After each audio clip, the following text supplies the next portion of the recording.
నమస్తే అండి. ధ్యాన సాధనలో కలిగే అనుభవాల గురించి, ఆ అనుభవాలను ఎలా అర్థం చేసుకోవాలి, అనుభవాలు మనకు ఏం నేర్పిస్తాయి, మరియు ధ్యాన అనుభవాల గురించినటువంటి అపోహలు, ఈ విషయం గురించి ఈరోజు మనం మాట్లాడుకుందాం. మొదట ధ్యాన సాధనలో భౌతికపరమైనటువంటి అనుభవాలు అంటే ఈ యొక్క విశ్వ చైతన్య శక్తి మన వెన్నెముక మధ్యలో ఉన్నటువంటి సుషుమ్న నాడి గుండా ప్రవేశించినప్పుడు మొట్టమొదట మన యొక్క మూలాధారం, స్వాధిష్టానం, మణిపూరకం, అనాహతం, విశుద్ధం, ఆజ్ఞాచక్రం వీటికి సంబంధించి ఏరియాలు ఎక్కడైతే మన దేహంలో ఉంటాయో, ఉదాహరణకి అనాహత చక్రం అనుకోండి, అంటే ఈ ఛాతీ భాగంలో కలిగే భౌతికపరమైనటువంటి అనుభూతులు. మణిపూరక చక్రం అంటే బొడ్డు దగ్గర కలిగే అనుభవాలు. ఈ విధంగా ఆ చక్రాస్ ఎక్కడెక్కడైతే ఉంటాయో ఆ శరీరం యొక్క భాగాలలో కొన్ని రకాల భౌతిక అనుభవాలు కలుగుతాయి. మొదట మాత్రము చెడు అనుభవాలే కలుగుతాయి, అంటే మనకిష్టం లేనేటివి.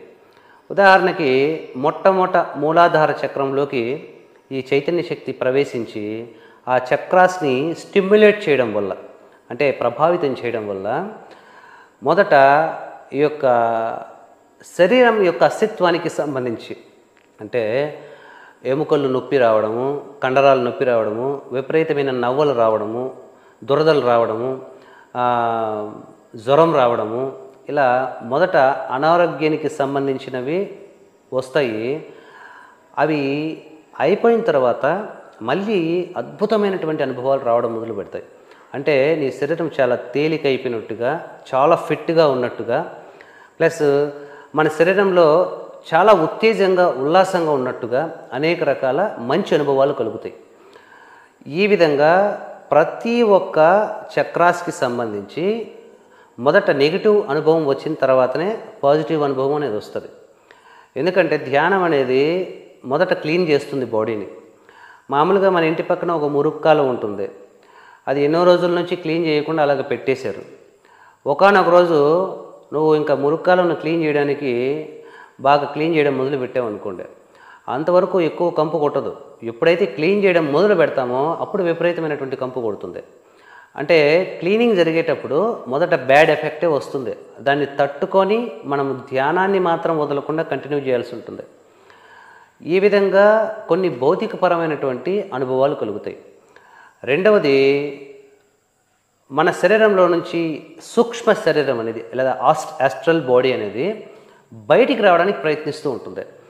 అలాగా అది ఎప్పుడు జరుగుతుందంటే నువ్వు బాగా ధ్యానం చేసిన తర్వాత, కొందరికి ధ్యానంలో కూడా ధ్యానం చేసేసిన తర్వాత నువ్వు నిద్రపోయేటప్పుడు నీ శరీరంలో నుంచి నువ్వు బయటికి వెళ్ళిపోయినట్టుగా, లేదా మొదట స్లీప్ పారాలిసిస్ అంటారు. అంటే ఏదో గుండె మీద వచ్చి కూర్చునింది, నన్ను కదలనివ్వలేదు, మాట్లాడనివ్వలేదు, నోరు పెగలలేదు అన్నటువంటి స్థితి ఒకటి ప్రతి ఒక్కరికి కలుగుతూ ఉంటుంది.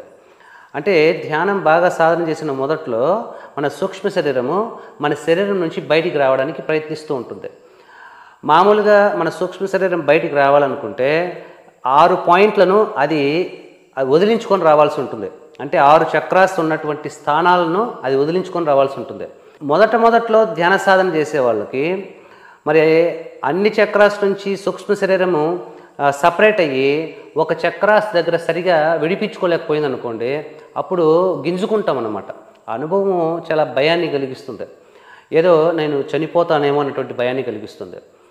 ఇవి ఈ సూక్ష్మ శరీరానికి లేదా ఆస్ట్రల్ బాడీకి సంబంధించినటువంటి అనుభవాలు. కొందరికి ధ్యానం చేస్తున్నప్పుడు అనుకోకుండానే సూక్ష్మ శరీరం బయటికి వెళ్ళి అనేక రకాల దృశ్యాలు కనిపిస్తూ ఉంటాయి. అంటే మరి ఎప్పుడైతే మన శరీరంలోంచి ఆస్ట్రల్ బాడీ బయటకు వచ్చేస్తుందో ధ్యానం చేసేటప్పుడు కానీ, పడుకున్నప్పుడు కానీ, ఆ యొక్క ఆధ్యాత్మిక సాధనల సమయంలో కానీ, ఎప్పుడైతే మన ఆస్ట్రల్ బాడీ బయటకు వస్తుందో మన భౌతిక శరీరం యొక్క మెదడుతో దానికి కనెక్షన్ కట్ అయిపోతుంది. ఆస్ట్రల్ బాడీ బయటకు వచ్చినప్పుడు, నీ సూక్ష్మ శరీరం బయటకు వచ్చినప్పుడు ఆ క్షణంలో నీలో ఏం సంకల్పం కలుగుతుందో అది సంకల్పం పూర్తి అవ్వకుండానే మేనిఫెస్టేషన్ జరిగిపోతుంది. అంటే ఉదాహరణకు చూడండి, మామూలుగా ఒకరికి ధ్యానం చేసే సాధకులకు కానీ నేను స్వర్గాన్ని చూడాలని, లేదంటే గొప్ప గొప్ప మహర్షులను కలవాలని, ధ్యానంతో ఆ శక్తిని సంపాదించుకుని వాళ్ళతో మాట్లాడాలని, హిమాలయాలు తిరగాలని, లేదంటే అనేక మంది దేవతామూర్తులను దర్శించాలని ఆ కోరికతో ధ్యానం ఎక్కువ చేస్తూ ఉంటారు. ఇలాగా ఆ కోరికలు అనేటివి ఆ ధ్యానం గురించిన అద్భుతమైనటువంటి అనుభవాల గురించి విని విని విని నేను ఎలాగైనా సరే దాన్ని సాధించాలి, ఆ శక్తి వచ్చేంత వరకు ధ్యానం చేయాలి అనుకుని ధ్యానం చేస్తూ ఉంటారు. అంటే ఎక్కువ వాటి గురించి ఆలోచించడం వల్ల యాస్ట్రల్ బాడీ బయటికి రాగానే ఆ క్షణంలో ఉదాహరణకి స్వర్గాన్ని చూడాలి అన్నటువంటి సంకల్పం కలిగింది అనుకోండి, ఆ థాట్ పూర్తవ్వకముందే నీ చుట్టూ నువ్వు స్వర్గంలో ఉంటావు. ఆ థాట్ కూడా పూర్తవ్వకముందే. ఎందుకంటే యాస్ట్రల్ బాడీ మన బాడీలో, మన భౌతిక శరీరంలో ఉన్నప్పుడు అదే మనస్సు, దాన్నే మనం మనస్సుడు అని కూడా అంటాం, లేదా సూక్ష్మ శరీరం అంటాం. ఆ మనసు చేసే కోరికలు, సంకల్పాలు నెరవేరడానికి కొంతకాలం పడుతుంది ఈ భౌతిక తలంలో. కానీ యాస్ట్రల్ ప్లేన్లోకి, ఆధ్యాత్మిక తలంలోకి నువ్వు ఈ యొక్క సూక్ష్మ శరీరాన్ని బయటికి తీసుకెళ్ళినప్పుడు దాని కోరికలు నెరవేరడానికి మిల్లీ సెకండ్ కూడా అవసరం లేదు. ఆ సంకల్పం రాకుండానే, అది పూర్తవ్వకుండానే కూడా అది మేనిఫెస్టేషన్ జరిగిపోతుంది. అంటే నేను స్వర్గాన్ని చూడాలి అనేది పూర్తి అవ్వకుండానే నువ్వు స్వర్గంలో ఉంటావు. నువ్వు స్వర్గాన్ని ఏ విధంగా ఇన్ని రోజులు చూసి అర్థం చేసుకుంటావో అటువంటి దృశ్యాలన్నీ నీకు ఇంద్రుడు కనిపిస్తాడు, రంభావరసి మేనక కనిపిస్తుంది. నువ్వు ఎలా చూడాలనుకుంటే, ఎవరితో మాట్లాడాలనుకుంటే వాళ్ళు నీతో వచ్చి మాట్లాడతారు. నీ యొక్క మనసులో ఉన్నటువంటి సమస్త కోరికలు కూడా అక్కడ మేనిఫెస్టేషన్ జరిగిపోతుంది. ఉదాహరణకు నేను వ్యాస భగవానుని దర్శించాలి అనుకోకముందే నీ ఎదురుగా వ్యాస మహర్షి ప్రత్యక్షమై నీతో మాట్లాడుతూ ఉంటాడు. యాస్ట్రల్ ప్లేన్లో మనకు కలిగే సంకల్పం పూర్తవ్వకముందే అది మేనిఫెస్టేషన్ జరిగిపోతుంది. ఇటువంటి దివ్యానుభూతులన్నీ కలుగుతూ ఉంటాయి. ఇలా ఇంకా కొంతమందికి ధ్యానం చేస్తే విపరీతమైనటువంటి ఊపు వస్తూ ఉంటుందంటే ఊగిపోతూ ఉంటారు, లేదా తిరిగిపోతూ ఉంటారు, లేదా కొంతమంది కంపించిపోతూ ఉంటారు. ఇది నిజానికి బలహీనత. ఎందుకంటే ధ్యానం చేసినప్పుడు కొన్ని కోట్ల జన్మల నుంచి ఈ యొక్క శరీరంలోకి, భౌతిక దేహంలోకి నువ్వు ఆ ధ్యానం ద్వారా విశ్వ చైతన్య శక్తిని పంపించలేదు. ఈ మధ్యనే ధ్యానం గురించి తెలుసుకున్నావు, ధ్యానంలో కూర్చున్నావు. అలా కూర్చోగానే మొట్టమొదటి ధ్యాన శక్తి ఎంటర్ అవ్వగానే నీ బాడీ ఇన్ని సంవత్సరాల నుంచి అలవాట్లేదు కాబట్టి ఆ అద్భుతమైనటువంటి పవిత్ర శక్తికి మన మలినమైపోయినటువంటి శరీరం తట్టుకోలేదు, విపరీతంగా కంపించిపోతూ ఉంటుంది. కానీ ధ్యానం అంటే హయ్యర్ కాన్షియస్నెస్, ఎక్కువ ఎరుగుతూ ఉండటమే ధ్యానం అంటే.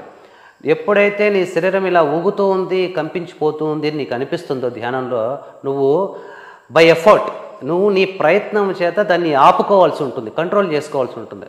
లేదంటే జీవిత పర్యంతము నువ్వు ఎప్పుడు ధ్యానం చేసినా నువ్వు ఊగిపోతూనే ఉంటావు. ఇలా మనం అలా ఊగిపోయినప్పుడు జరిగే పెద్ద మిస్టేక్ ఏంటంటే, ఈ యొక్క విశ్వ చైతన్య శక్తి ఇక్కడ బ్రహ్మానందం గుండా వెన్నెముకలోకి పోతూ ఉంటుంది. ధ్యానం చేసేటప్పుడు నువ్వు ఇలా ఊగిపోతుంటే ఆ ఎనర్జీ ఫ్లోకి అంతరాయం కలుగుతుంది. అంటే ధ్యాన శక్తి మన వెన్నెముకలోకి సరిగా ఎంటర్ అవ్వదు. కాబట్టి ధ్యానము, కొందరు అనుకుంటారు నేను చాలా బాగా ఎక్కువ ఊగిపోతే బాగా ధ్యానం చేస్తున్నానేమో అని. ఇవన్నీ కూడా అపోహలండి. అలా ఊగినప్పుడు ప్రతి ఒక్కళ్ళకి కూడా అటువంటి ఊపడము, వైబ్రేషన్స్ అనేటివి వస్తాయి. వాటిని కంట్రోల్ చేసుకోవాల్సి ఉంటుంది. ఇక్కడ మొత్తానికి మనం అర్థం చేసుకోవాల్సింది ఏంటంటే, ధ్యాన అనుభవాలను నువ్వు సీరియస్గా తీసుకుంటే దానివల్ల మనకు ఆధ్యాత్మికంలో ఎదిగేదంటూ ఉండదు. కేవలము ఏదైనా ధ్యానంలో ఒక అనుభూతి కలిగితే మనం ఏమర్థం చేసుకోవాలంటే, మనం ధ్యానంలో మంచి స్థితిలోనే కొనసాగుతూ ఉన్నాము, ఇంకా బాగా సాధన చేయాలి. నువ్వు బాగా సాధన చేస్తున్నావు అన్నదానికి అదొక ఒక చాక్లెట్ లాంటిదంటే, అదొక బహుమానం లాంటిదంతే. కాబట్టి ధ్యాన సాధన యొక్క అనుభవాలపైన మనం ఎప్పుడు డిపెండ్ అవ్వకూడదు. ఎందుకంటే మనం ధ్యానం ఎందుకు చేస్తున్నాము? అనేక రకాల దృశ్యాలను చూడడానికో, అనుభవాలు అనుభవించడానికో కాదు. ధ్యానం చేస్తున్నది పరమాత్మ అనుభూతి కోసం, భగవద్ అనుభూతి కోసం, ఆత్మజ్ఞానం కోసం, ఆత్మ సాక్షాత్కారం కోసం. మరి ధ్యానం చేస్తున్నప్పుడు నీకు అనేక రకాల దృశ్యాలు కనిపిస్తాయి, అవి కనిపిస్తాయంటే దానివల్ల ఉపయోగం ఏముంది? ఈ ప్రపంచంలో ఏ దేవత కనిపించినా దానివల్ల ఉపయోగం ఏమీ లేదు. ఆ దేవతను ఏ దృశ్యమైనా కనిపించనియండి, ఆ దృశ్యాన్ని చూస్తున్న ద్రష్ట ఎవడు? ఆ ద్రష్టను మనం పట్టుకోవాల్సి ఉంటుంది. ఆ ఆత్మను మనము దాని గురించి అంతర్ముఖం అవ్వాల్సి ఉంటుంది. కాబట్టి ఇక్కడ దృశ్యం ఇంపార్టెంట్ కాదు, దృశ్యాన్ని చూస్తున్నటువంటి ద్రష్ట ఇంపార్టెంట్. కాబట్టి వాటి గురించి మనము ఎక్కువ ప్రిఫరెన్స్ ఇవ్వకూడదు. నీకు ఒకవేళ అనుభవాలు వస్తే నువ్వు దాన్ని అర్థం చేసుకోవాలి, నేను సరిగానే సాధన చేస్తున్నాను అనేసి. ముఖ్యంగా ధ్యాన అనుభవాల కంటే ధ్యానంలో నిశ్చల స్థితిని పొందడము, నిశ్చల స్థితిలో ఆత్మజ్ఞానానికి సంబంధించినటువంటి విచారణ చేసుకోవడము, ఇది మన యొక్క ధ్యాన లక్ష్యం.